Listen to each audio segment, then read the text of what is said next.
Hi guys and girls, I'm Obsidian Ant and welcome back to Elite Dangerous. This week, yet again, Frontier are offering free in-game cosmetic rewards in the form of mining and combat decals. And you can obtain these through participation in the current community goal, and you can see the location of this right here. You can also see the rewards on the screen. Now, as you no doubt are aware, community goals have contribution rates for a player's participation.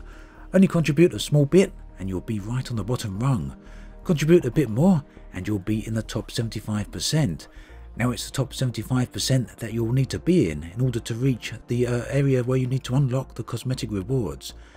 Now unfortunately the community goal is a fair bit out of the way, so if you don't have any ships in the area then you will need to move them in here in one way or another.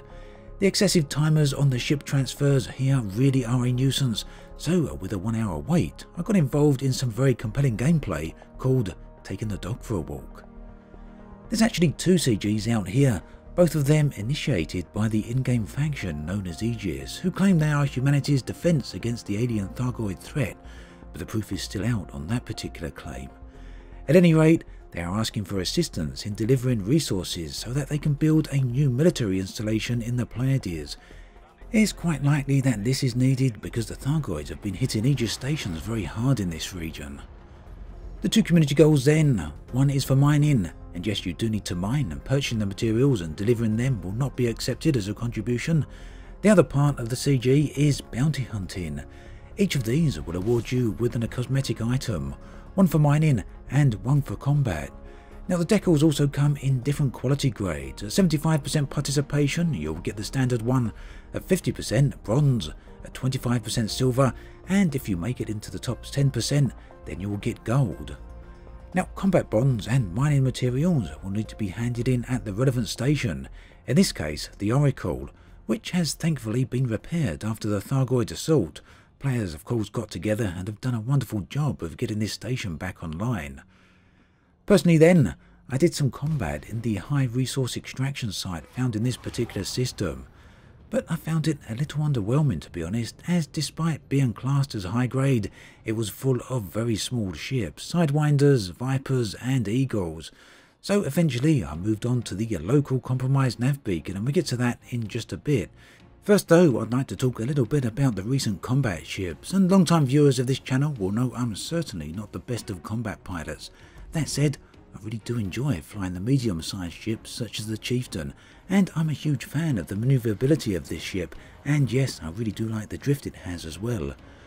I'm actually really keen to try out the Challenger in Chapter 2, which is coming this week, and that is a variant of the Chieftain of course, but it should be a lot more manoeuvrable, or at least a bit more manoeuvrable. The more manoeuvrable the ship then, the better as far as I'm concerned. Of course, the ship most people will probably be excited for is the Crate, and we don't really have any details on this at the moment, aside from the fact that it is apparently comparable to the Python and has 3 large hide points and 2 medium. Frontier will be showing more details on this ship very soon, so we'll certainly be hearing more before the release of Chapter 2. So, as I said a moment ago, the resource extraction site really wasn't very good for combat. The nearby compromised nav beacon though was far better. Unfortunately, there wasn't many large ships here, in fact there wasn't any, at least during my visit, but there were plenty of medium ships. The payouts for these were pretty decent, so I suspect you won't need to stay here in this area for too long in order to reach the 75% tier for this community goal. If you want to push through to the 50% tier or higher though, it may actually take a while, so if you're going to chase those bronze, silver and gold rewards, then yeah, you may need to shoot down quite a few ships. Now if you want to get involved in both of the community goals, or if combat's really not your thing, then mining is also an option. You can mine in this particular system, but you don't have to mine here, you can mine anywhere else, and there is a nice website where you can find pristine metallic rings, and I'll link that below. It's a nice little tool. The materials you're going to need down here then are osmium, silver and coltan. These aren't on the extreme end of the rare spectrum fortunately, so that means it really shouldn't be too hard to find what you need. It does mean though that it's really just a matter of spending enough time out here, and it may take you a little while to get up to the relevant tier.